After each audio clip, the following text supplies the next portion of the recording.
Welcome to the Deconstructing Data podcast. I'm Jessie Lezak, CMO at BDEX, along with my co-host here. Let's see, David Finkelstein-Folleman. Hi, David.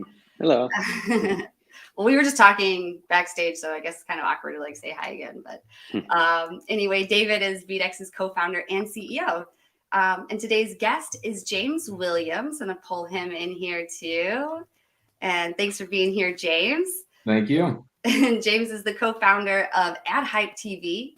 He has over 10 plus years working in programmatic advertising, running paid media campaigns for Kaiser Permanente, Chevron, Union Bank, and many more. So thank you so much for being here with us, James. And, could you please just start and sort of give us all a background and story of how you got to be where you are today? And also, could you tell the listeners, David and I just got to hear a little bit about AdHype, but just a little synopsis of what you guys do over at AdHype. Yeah, absolutely. And thank you both for having me. It's an honor to be here. So I got started like probably most people, I kind of fell into the media marketing world. I actually went into college trying to become a sports journalist. That obviously did not work out, but I got into an advertising degree and then ended up working in an ad agency. And at that ad agency is where I actually met my business partner that is running AdHype TV with me. And we really saw an opportunity in the market back then, which is when programmatic advertising was really starting to explode and take off. A lot of ad agencies were getting interested in it, and it's becoming the new way to buy media. Won't get into the old way, which is buying ad networks or site direct, but programmatic advertising is really taking off, and there's a huge explosion in the number of marketing and ad technology platforms. We really saw that this whole industry was becoming fragmented, and we really needed experts and services and solutions to building out custom tech stacks for programmatic advertising campaigns that understood, based on a brand or an advertiser's ideal customer and their objectives, what's the right mix of media, inventory, data solutions, measurement solutions for their specific campaign. And that's what we set out to do. And since then, we've really pivoted and focused on connected TV, which has really exploded in recent years and is becoming the prominent way to consume TV and content and all of that. And so AdHype TV takes that fragmented OTT connected TV space. We build out custom solutions to reach a brand's ideal customer across all connected TV and OTT inventory. So that could be through Roku, Fire TV, Hulu, YouTube TV, etc.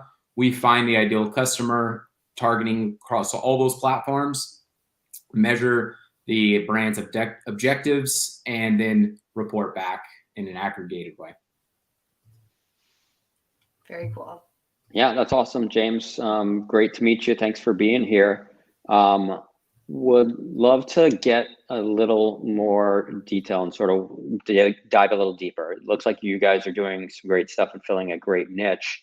And one of the things we, talked about prior to this podcast was actually some of the effects of Apple's changes and limiting tracking and how that affects small and medium-sized businesses versus the large corporations. We obviously have seen this affect these SMBs a lot more. I'd like to get your feedback on that. Is that what you're seeing? Are you running into that? Are you hearing that from your customers, and how are you helping them get, overcome that? Yeah, absolutely. I think it's been a major issue. No surprise. Everyone's very aware of it. But what I don't hear a lot of people talking about is how it's really, really negatively impacting and affecting small businesses. So we're consistently seeing it. We've bought in Facebook ads over the years, and Google ads, YouTube ads, and all those social channels. But we are now really focused on connected TV. And what's really interesting is advertisers and small businesses that over the past few years where 90% of their media marketing budgets were going to Facebook and Instagram are coming to us and telling us that their results aren't what they were just 2 years ago or just a year ago. And they're just seeing their ad costs go up and the results coming down. And I think small businesses, more than large corporations, really, really had a heavy focus on Facebook advertising being a solution for them to acquire new customers. And what that really meant was they spend $1 on Facebook ads and they get $2 back in sales from their customers that they're able to reach on Facebook. And I've had the luxury of working with large Fortune 500 companies, Kaiser, Chevron, etc. But I've also had a lot of experience working with small businesses, and just the mentality and mindset and objectives are very, very different when you're working with a small advertiser that really needs to see a $1 in, $2 back. And they're just no longer getting those results across all the social ad channels. And we kind of saw the same thing happen a couple years before with paid search, where the cost, for different reasons, the cost of advertising on paid search and PPC went up and the results went down, and everyone pivoted to Facebook ads. And so what we're now seeing is that a lot of these advertisers are trying to figure out where to go next. And that's why I think a lot of people are coming to us with connected TV, and they're interested in, could connected TV be a solution, which I think it can be for some advertisers, but maybe not for all. And then I think the last point I want to make on this, because I don't think anybody's really, I haven't heard anybody else talk about this, but is Apple's play on this. So obviously Apple came out, PR play, we're going to limit consumer data being shared with, all these apps. We're pro-consumer. But really what they're doing behind the scenes, I think, is pretty obvious now. They just released that they're going to come out with Apple's DSP. They're building Apple's DSP, which means Apple's going to be the one that controls all the device level data for iOS. And if you want iOS level data, measurement solutions, you're going to have to go to Apple DSP to get it. Obviously, we all know data is very, very valuable in the digital space. And no surprise, Apple's going to make a play in that market to try to control and sell that data. And I think that's really what this was about, was kind of Apple making a play to control and sell the data. And if they could have a good PR play at the same time that this was pro-consumer, they'll do that as well. It's a win-win for them. Yeah, it's no surprise. You're right. You're 100% right. And it's a situation where Apple's like, hey, we're not going to allow anybody to share or access your data except for us. Yep. Because that gives them the ability to control, a large portion of the advertising ecosystem and take that away from Google. And so obviously this is just a big battle between Google and Apple. And unfortunately, it's all at the expense of SMBs. And so, that's why we've been focused, and we like talking to other companies that are really focused on finding solutions for SMBs, because they're all struggling right now. And I have friends that are in the exact same boat, not just clients. I have friends that have businesses that were, it's a small online business, selling, apparel or whatever it is. And it's like all of a sudden, when these changes went into effect, they just saw their sales nosedive, and they can't, target their ads anymore, or reach the people that they're trying to reach. And it's significantly affecting their businesses. And so I think it's important for companies like ours and others to find ways to support those small businesses so that they can continue to operate and grow and not be another victim of these large companies putting everybody out of business. Exactly. And I think really going to like Meta, a lot of people have criticized Meta over the last couple of years for data and everything like that. And sure, there's probably some legitimate criticisms, but you can't underestimate the value that they've brought to a lot of small businesses to be able to help a lot of small businesses basically go advertise on Facebook. Facebook's going to do all the heavy lifting for audience targeting, data, etc., and to go reach those customers. And they're no longer able to do that because of that loss in data. But that does leave opportunities for other solutions, other data solutions, and other media solutions. Absolutely. Well, and as David Wellborn, I'll just jump in real quickly, because the CTO mentioned Facebook ad revenue is down too. So they may not be a small business, but they're becoming a victim to this as well in some ways. So I was just going to mention, on this topic of how iOS 14.5 and limited data is affecting SMB advertisers. Well, I'm thinking of what comes to my mind is email marketing and open rates, and just everything has changed since iOS 14.5. And I know that small businesses, rely on email marketing much more. than larger companies, and they don't have the ability to do a lot of the technical work that it requires, to land in the inbox these days. And so, yeah, I would agree all around that iOS 14.5 has really kind of been detrimental to the smallest businesses. But should we move into the next topic? Sure. All right, let's do it. So on the screen, you see very broad, but prior to the show and with the submission of topics, it was much more ambiguous. But in general, it's why first-party consumer data is the most valuable for businesses right now, and that's the overgeneral question. But I guess I'll just start with you, James. What comes to your mind in terms of like the power of first-party data? Why is it so important for businesses to make sure they have clean, quality data to make it a priority? And then what are they able to do with it when they do? And what happens if they don't? Yeah, absolutely. I think it's it's always been a very important aspect of marketing is owning your own list, building a community, building a customer list. And you really just nailed it before as a perfect segue in is that most marketers and advertisers still see email marketing as one of the best traffic drivers for sales. And what's I think really important is really focusing on that and understanding that no longer are you going to probably be able to turn on, Facebook ads, YouTube ads, Google ads, use their audience, third-party audience data to go target your audience. You're no longer going to be able to rely on that to drive sales. You need to focus more on building a list, building a first-party list, and that's going to give you a lot more options. And I've gotten really into direct response marketing and over the last couple of years, and somebody who's really big in that space is Russell Brunson.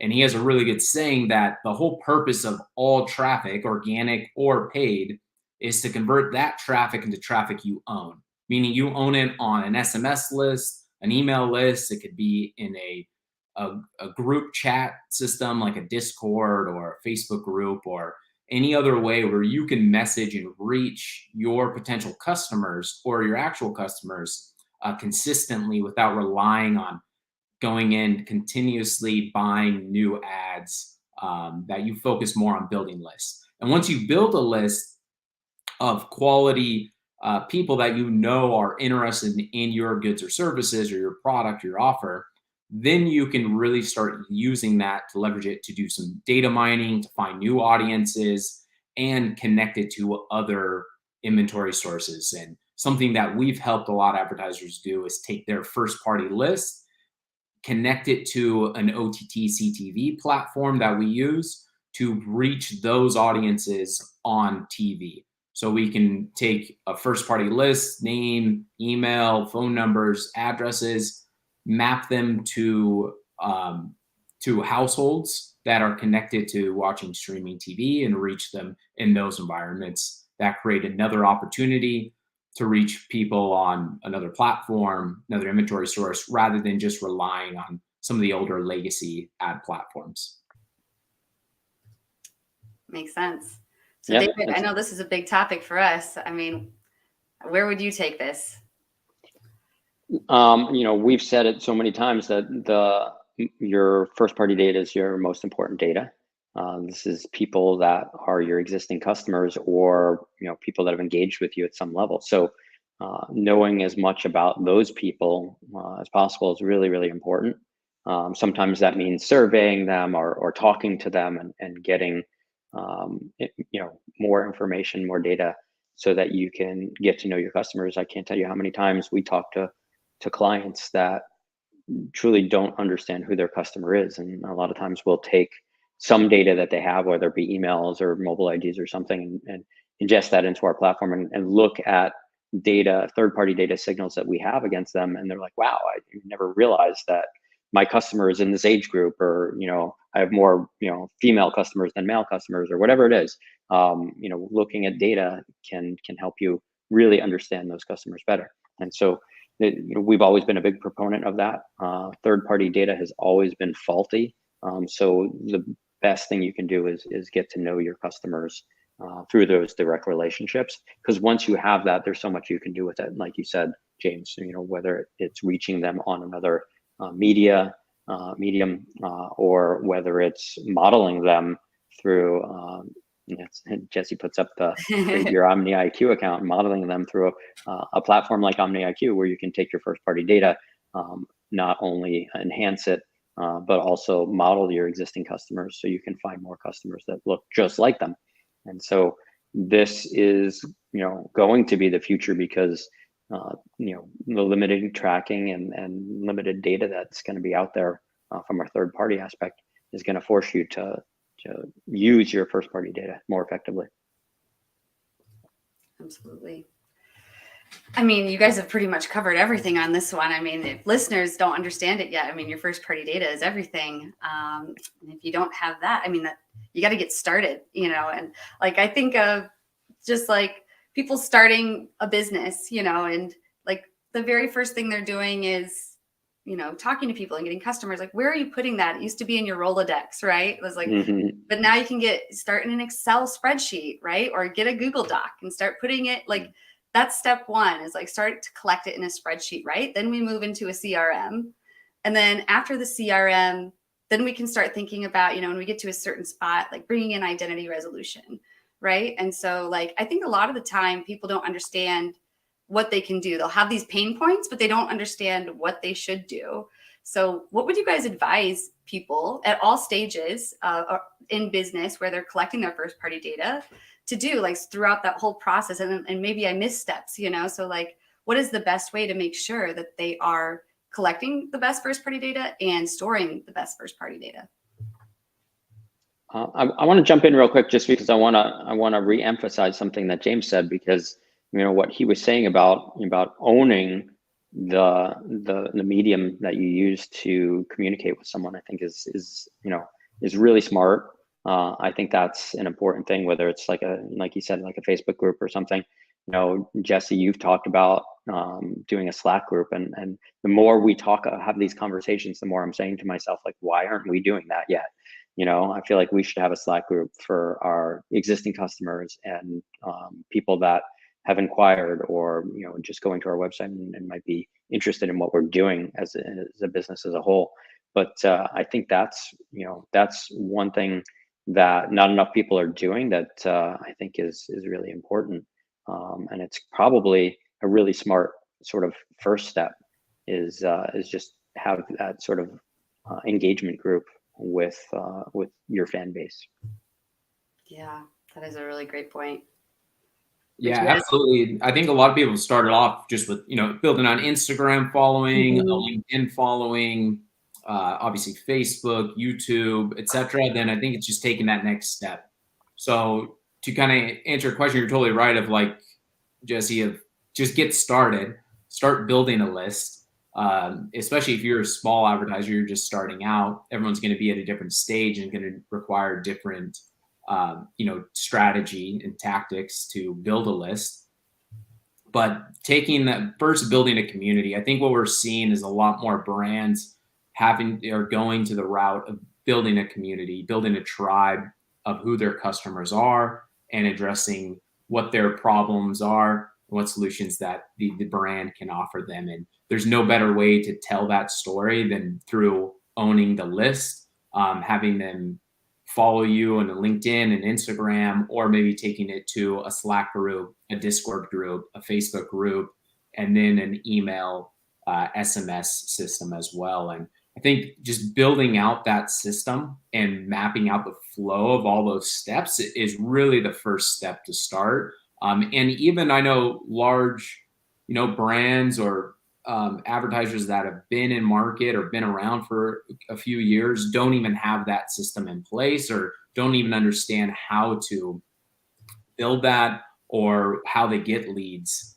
So I think that's a very important step, is just really having a complete system that converts people into, your customers are out there, but how do you attract them? How do you put them on a list? What are some entry level offers that you can get them to sign up with you, just so that you have their name, their email, you can contact and reach them again. And then after that, once you've built out that system, then you can start getting into more advanced solutions, like using Omni IQ to build out data sets and enrich the data and learn about who your audience is or who's engaging with you, who's on your lead list, etc. So I think starting out and then really building, I think the most important step is really having a system and understanding all the steps it takes to get somebody on that list. Absolutely. Well, that was I liked that conversation. But I think we'll jump into that third conversation with this one. David, you want to kick us off on this one? Yeah, so we wanted to talk about how data has transformed TV advertising, both with audience targeting and measurement and attribution. It's really interesting. TV has become this sort of nebulous word now. Does it refer to linear TV, CTV, OTT? So many different sort of acronyms come to mind, but the reality is we can do things today that just a few years ago we couldn't do before. And so I'd love to, get your feedback on that. What transformations have you experienced, and how has that affected your customers, your clients? Yeah, absolutely. And obviously, this is what we're most excited about. We're going kind of all in on connected TV and OTT. We think it's going to be the next kind of big leg in media and budget allocation, and to be able to reach customers. And it's really gotten to a pivotal point where it's gotten to a mix of the value, I think, of both digital channels and linear traditional channels. Obviously, linear traditional channels had the broad awareness, high quality brand appeal. And just recently, streaming TV consumption exceeded cable TV consumption. So it's gotten to that pivotal point where it has overtaken cable broadcast linear TV. And now connected TV has the data solutions that were traditionally or have been, synonymous with programmatic advertising, Facebook advertising, Google advertising, etc. So the data and the accuracy of targeting households and the measurement solutions are now being able to be layered on essentially what you got from a linear TV, which we never previously had. And so those have mainly been a factor of household targeting and mapping, where we can take one household and map the TV, a mobile phone, a desktop, a tablet all together, making a web of devices to understand who that household is, what they're interested in, what products they're researching, what shows they're watching, etc. Creating an anonymous ID, and then targeting those households just based off of those data points that we're finding. And we're just seeing a lot of amazing results of reaching the right audience and then generating measurable results like leads, purchases, etc. For our campaign. So I think the connected TV space is poised for a lot of growth over the next few years because of all those different valuable points. Absolutely. Yeah, I know for me, speaking personally, when I'm watching CTV now, right, and as opposed to linear TV, I'm definitely having a better sort of viewing experience when it comes to advertising. Because for me, my argument has always been like, I haven't eaten in a McDonald's in probably 30 years. Like, why do I have to constantly see McDonald's ad? It's a waste of their money because it's not going to get me in the door. And it's not a good viewing experience for me. It just turns me off. But now watching any sort of CTV platform, I'm starting to definitely see the advertising is definitely more targeted towards me, and that is just a better experience for the consumer. And so my argument has always been, when dealing with this whole data and targeting and issues about limited data tracking and everything, like I want more data tracking because I want to be targeted better, not worse, and I want to make sure as an industry we don't go backwards and turn the online environment into a linear TV experience where the ads are not targeted. I mean, if we go back 15 years or so, you could recall a time when ads online were not targeted and you just got pop-up ads of all kinds of stupid things that you didn't want. And now your online experience is at least related to your interests and the things that you're buying, and that are, you know, much better targeted towards you. That's the experience I want, and that's the experience we're starting to see in the CTV environment. It's great. Exactly. I think that's really why Instagram and Facebook ads have worked for so many small businesses, is that the ad relevancy to the consumer was so good. It's so spot on. It's exactly what a consumer wanted, and they took action because of that. And that's my goal, and what I kind of think we'll see over the next couple of years and continue to happen in the connected TV space. And I think another big advancement or improvement from linear TV and cable TV to now is that streaming TV, you don't get the long ad breaks. They're generally a 15 to 45 second ad break, versus traditional linear TV was like 2 to 3 minutes. Mm-hmm. You do still get in some environments, like a YouTube TV will have long ad breaks. And I hope that they get some feedback that that's not what consumers want. I think a 30 to 45 seconds is much more reasonable. It's better for advertisers because you're not just in this long mix of ads. And then it's better for consumers who they can manage a couple ads. And two, it's been proven and shown that consumers are okay with ads. A lot of studies have came out of, are you willing to pay less for a streaming TV subscription if you got ads? And usually those surveys, they come out that consumers are okay with ads, and they prefer relevant ads rather than unrelevant ads. And they want the lower cost. So that's why we're going to see Netflix, Disney Plus, HBO Max have all talked about releasing an ad-supported streaming subscription, just like what a Hulu has. I think we'll see that by next year, if not sooner. I can pretty much guarantee that in terms of, like, you know, how long ads are playing, that's going to get smaller and smaller, because I have children and they don't understand, they don't remember linear TV ads, right? They're like 4 and 8. So like when YouTube comes on and there's like a 15-second ad break, it's like, oh my gosh, you know, because they're not used to that. They're used to like Netflix or Disney Plus or something like that. Yeah. So they just, it's like, it causes a panic when they see an ad. They're like, I don't know how their generation, like, it'll be interesting to see what happens with, you know, ads on all these streaming devices or streaming services. Yeah. Absolutely. Well, should we get into the fourth topic? Yeah. Anyone else have anything else they want to say about, you know, data and how it's transformed TV advertising? No, I think we covered it. Good one. So tech stack is something we talk about each week, and we like to ask our guests, you know, what are some of your favorite tools? Doesn't have to be, you know, ad tech. It could be, it could just be, you know, what you use to keep yourself time efficient in what you're doing in your calendar. But if you had to pick your top 5 favorite tools, what would you list? Yeah. This will be like, I don't want to talk bad about any other platform. I guess I'll just leave out the platforms we used to use. But we recently switched over to ClickUp for our task management system, and it's one of the best task management solutions that I've worked in. I've worked with a lot. I won't name all of them because there's an endless list. But I think they have a really good system. Yep, ClickUp's good.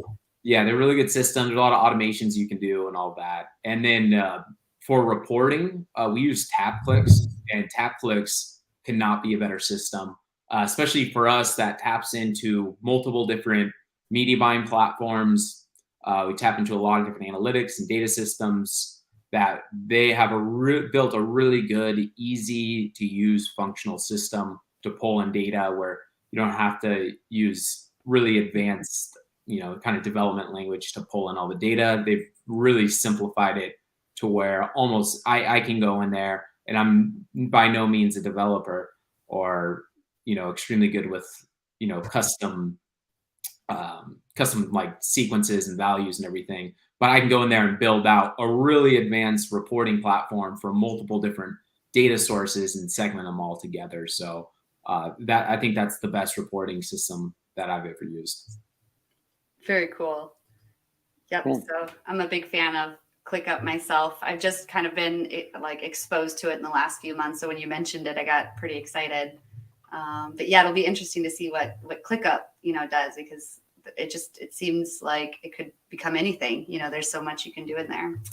Yeah. All right. Well, let's jump into these questions that we have. We don't always get to get into these. So I'm going to just, if you don't mind, ask you a few questions. And the first one would be, what do you think, or I guess really, what do both of you think the future of ad audience building has in store for advertisers? Yeah, I'll go ahead. Yeah, I think there's kind of 3 points. I mean, we really addressed and hammered into first-party data, so I won't go too in depth on that. But I think brands and advertisers, we're going to continue to see a less of a reliance on third-party data and more of a reliance on first-party data. And brands and advertisers need to be able to build out first-party data sets and build out models off of those. Rather than relying on third-party data. So I think that's going to be a very, very key pivotal aspect of data use in the future, specifically for programmatic advertising, even across other social ad platforms. And then I think what I'm really kind of excited and nervous about is what Apple's going to do.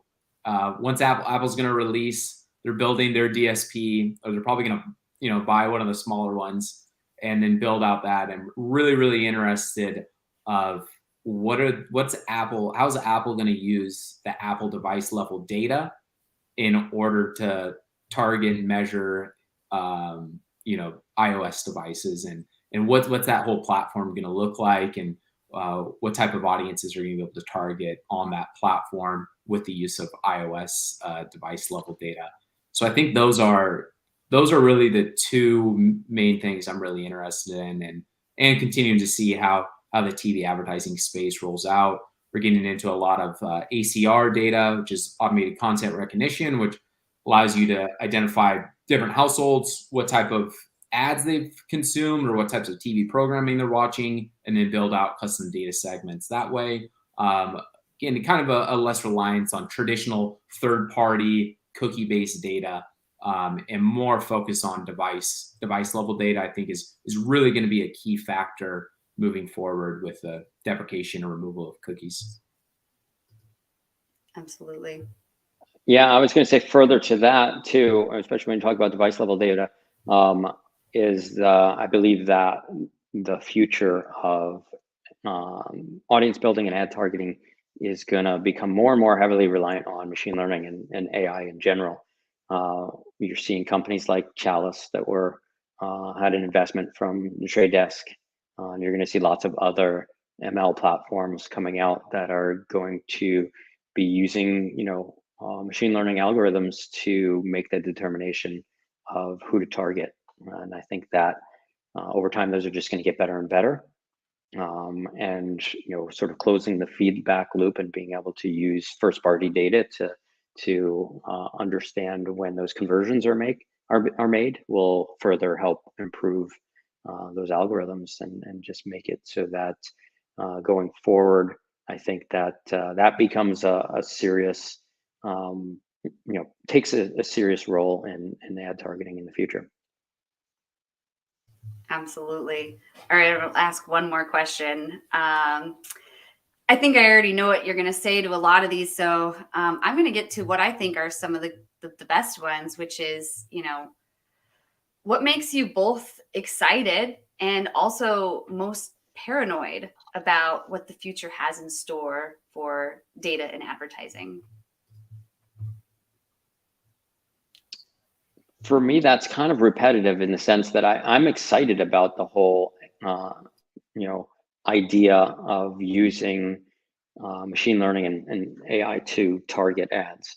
I think I'm not really paranoid about that. I'm excited about it. I think it'll improve what we're doing today. And it's something that, historically just couldn't be done. And the processing power to do it, just, processing that much data in real time is just hasn't been possible, but it's becoming more and more possible. And so for me, that's kind of exciting. Paranoid, I don't know. I don't really get paranoid about ad targeting. It's something that I don't either. I believe wholeheartedly in it. Like I believe that Me too. I guess the only thing that, I wouldn't call it paranoid, but the only thing that I find it's more frustrating is that there's been so much resistance to it. Don't you And think it's so, from Hollywood and all the hype of like AI and, machine robots taking over our jobs and stuff? I hate to get political, but I kind of feel like a lot of the resistance is political. I think, like James was saying earlier, if you poll people, they say that they want better targeting. Like, it's a better experience.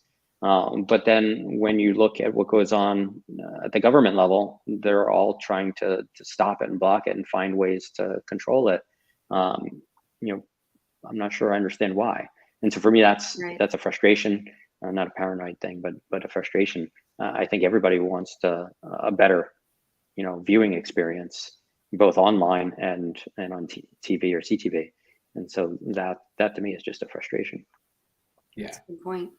No doubt. The thing people don't like to see is unrelevant ads. To your McDonald's example earlier of like, I don't want to watch or see ads and content that I'm not interested in. People want things that they're interested in. There's just been a definitely push from the political realm of scaring of what actually happens with data. I think like that social, I can't remember the name of it, but there's the Netflix documentary about the social, about how, it's I know which one you're talking about. It's turning everybody, one way or the other. But honestly, I look social dilemma. Yes. The social dilemma, right? And talk about the echo chambers, and you get more and more crazy content because of what you're interested in. But honestly, I look at like all the algorithms to me are a mere reflection of your consciousness and the collective consciousness. So what I mean by that is that you get whatever you put into it.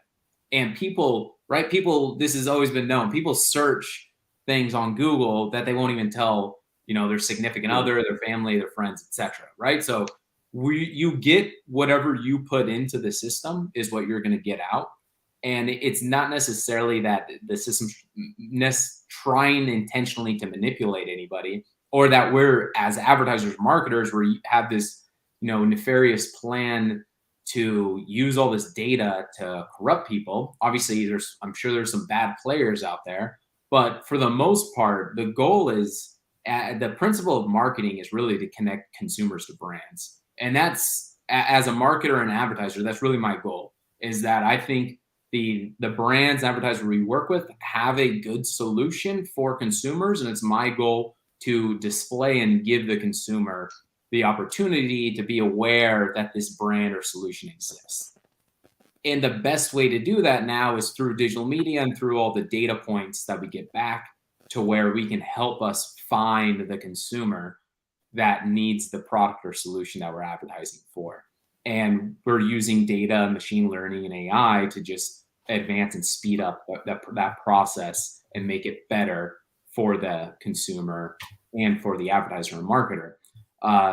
So I think there's just a lot of fear tactic. I would say that the paranoia tends to be on that side, and led and pushed to consumers to think that the data is being used in some way that it's really not. But I always have to remind people, friends that I talk to, acquaintances, that data is not being used and pinpointed down to an individual person. We target large data sets that are randomized, anonymous data that are really groups and blocks of devices online, is really all we're targeting.